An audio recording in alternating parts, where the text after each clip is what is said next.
রাশিচক্রের চতুর্থতম রাশি হল কর্কট রাশি। কর্কট রাশির অধিপতি গ্রহ হলেন চন্দ্রদেব। চন্দ্রদেবের বীজ মন্ত্র হল ওম শ্রাং শ্রীং শ্রং স চন্দ্রমসে নমঃ। চলুন এবার দেখে নেওয়া যাক এপ্রিল মাসটি কর্কট রাশির জাতক জাতিকাদের কেমন কাটতে চলেছে। কর্কট রাশির জাতক জাতিকাদের এপ্রিল মাসটি একটু উত্থান পতনের মধ্যে দিয়ে কাটতে চলেছে। কর্মক্ষেত্রে আপনাদের কিছু চ্যালেঞ্জিং সিচুয়েশানের মুখোমুখি হতে হবে। এছাড়া আপনার সাথে আপনার পিতার সম্পর্কের অবনতি ঘটতে পারে এবং এই মাসটিতে, বিশেষ করে এপ্রিল মাসটিতে আপনারা কোনো বড় ধরনের সিদ্ধান্ত নেবেন না, না হলে আপনাদের জন্য তা ক্ষতিকারক প্রমাণিত হতে পারে ভবিষ্যতের জন্য। কর্মক্ষেত্রে আপনাদের চ্যালেঞ্জিং সিচুয়েশানের সম্মুখীন হতে হলেও আপনারা সেগুলিকে সহজেই ভালোভাবে কাটিয়ে উঠতে পারবেন এবং যা আপনাদেরকে মনে শান্তি যোগাবে। তাছাড়া লোকেদের চোখের সামনে আপনারা অনেক উন্নতিও করতে পারবেন, আপনার নাম বাড়বে, কাজের জায়গায় আপনার প্রতিপত্তি বৃদ্ধি হবে এবং আপনাকে সবাই মান্যগণ্য করবে। যারা বিবাহিত তাদের জীবনে দাম্পত্যে কিছু উত্তেজনা তৈরি হতে পারে। আপনার শ্বশুরবাড়ির তরফ থেকে শ্বশুর বা শাশুড়ির কারুর স্বাস্থ্যের অবনতি ঘটতে পারে। তাছাড়া আপনার জীবনসঙ্গীরও কোনো শারীরিক সমস্যা হতে পারে। আপনাদের কোনো আত্মীয় কুটুম্বের তরফ থেকে কোনো রকম ঝুট ঝামেলার সৃষ্টি হতে পারে, যার ফলে আপনাদের প্রিয়জনের সাথে সম্পর্কের অবনতি হওয়ারও সম্ভাবনা রয়েছে। যারা প্রেমের কোনো সম্পর্কে রয়েছেন তাদের মধ্যেও টুকটাক ভুল বোঝাবুঝি সৃষ্টি হতে পারে, যার ফলে একে অপরের সাথে একটা মনোমালিন্য তৈরি হতে পারে। তাই সাবধানে থাকা উচিত। যারা ব্যবসার সঙ্গে যুক্ত রয়েছেন তাদের এই সময় খুব বড় কোনো বিনিয়োগ না করাই ভালো। তাছাড়া যারা অংশীদারি ব্যবসার সঙ্গে যুক্ত রয়েছেন তাদের জন্য বিশেষ করে আপনার যে পার্টনার আছেন তার সাথে সম্পর্কের অবনতি ঘটতে পারে।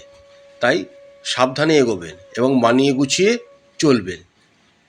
এপ্রিল মাসটি কর্কট রাশির জাতক জাতিকাদের ব্যবসায় যারা করছেন তাদের থেকে যারা কোনো প্রফেশনাল বা কর্ম বা চাকরি জীবনের সাথে জড়িত রয়েছেন তাদের জীবন বেশি ভালো কাটবে।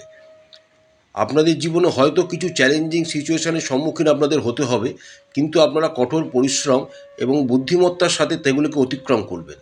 তার ফলে আপনাদের বৃদ্ধি ক্রমবর্ধমান হতেই থাকবে এবং আপনাকে সামনে রেখে অনেকে এগোতে চেষ্টা করবেন।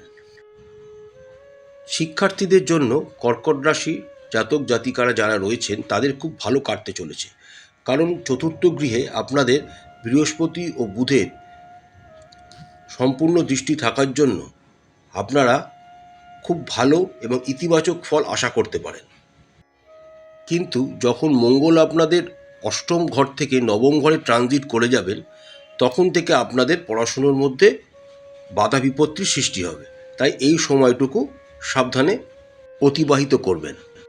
যে সমস্ত পরীক্ষার্থীরা বা শিক্ষার্থীরা প্রতিযোগিতামূলক পরীক্ষার জন্য প্রস্তুতি নিচ্ছেন তারা এই প্রতিযোগিতামূলক পরীক্ষার মাধ্যমে কোনো চাকরি পাওয়ার সম্ভাবনা দেখা যাচ্ছে।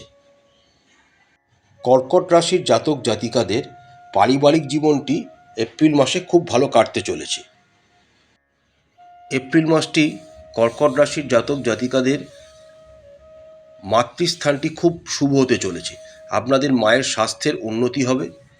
আপনাদের কোনো বড় কোনো মনের ইচ্ছা এই মাসে পূরণ হতে পারে এবং আপনারা এই সময়টিতে ঘর সাজানো, ঘরকে আরও নতুন করে রেনোভেট করার দিকেও মনোযোগ দিতে পারেন।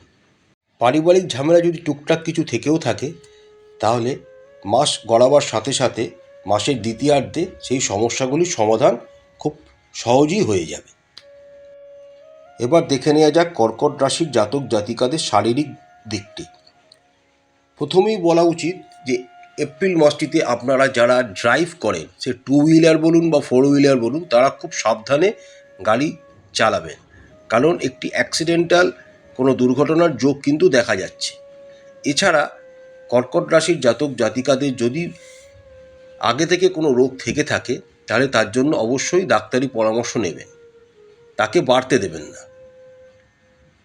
এবং আপনাদের এপ্রিল মাসটিতে উচ্চ রক্তচাপজনিত সমস্যা, অম্বল, গ্যাস, পেট ব্যথা ইত্যাদি সমস্যা হতে পারে, তাই সাবধানে খাওয়া দাওয়া করবেন, সাবধানে চলাফেরা করবেন। প্রতিকারস্বরূপ কর্কট রাশির জাতক জাতিকারা চন্দ্রদেবের বীজমন্ত্র প্রত্যেক দিন 108 বার করে জপ করবেন এবং যদি সম্ভব হয় মঙ্গলবার দিন বাচ্চা ছেলেদের গুড় এবং ছোলা খাওয়াবেন। দেখবেন আপনাদের জীবনের ধীরে ধীরে উন্নতি ঘটতে শুরু করবে। আশা করছি বন্ধুরা, কর্কট রাশির জাতক জাতিকাদের এপ্রিল মাসটি খুব ভালো কাটবে। মা তারা আপনাদের সবাইকার মঙ্গল করুন। আমাদের চ্যানেলটি ভালো লাগলে লাইক করবেন, শেয়ার করবেন, সাবস্ক্রাইব করবেন। নমস্কার।